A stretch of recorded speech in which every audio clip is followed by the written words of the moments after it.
Hey guys, it's Q here from SaaS Rides. I previously built multiple companies with multiple exits and also a lot of failures along the way. Today I want to show you one trick that I think is the most important thing to focus on to improve your revenue of your SaaS. When most people are looking to increase their sales or increase their revenue, they tend to focus at the top of the funnel, at the impression level. And this means more followers, more emails, more ads coming in, anything to get people to the website to convert. And the thing about this is that that's great, but it's the conversion rate off your actual page that yields the best results. And today I want to show you a bit of an example around this.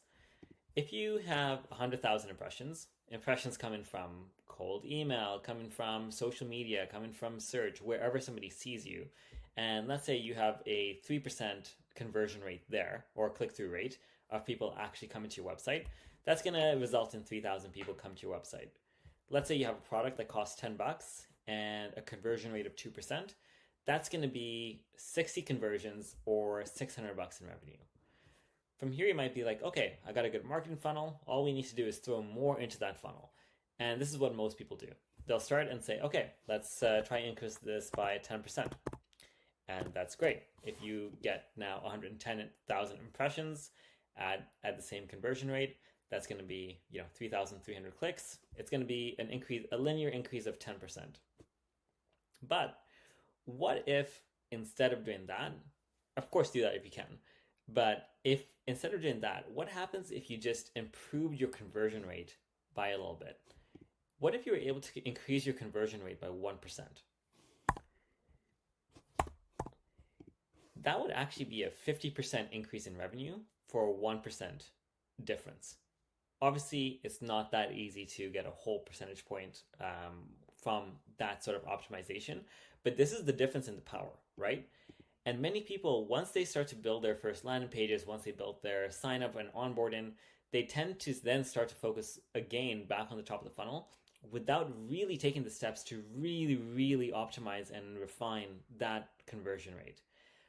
And what does this mean? I mean, it depends on your product, right? Is it e-commerce? Is it SaaS? Is it a traditional app? Is it a newsletter?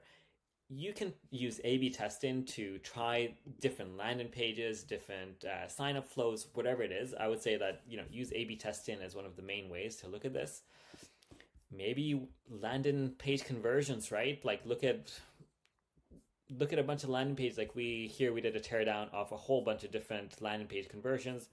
A million different ways to do this, different headlines, different CTAs, pop-ups, whatever it is. There's so many different angles that you can take to improve that conversion rate. And often people just pause. And this blows my mind because if you look at these numbers, this should tell you everything that you need to know. Because if you can focus on that conversion and you get some existing traffic, you're golden.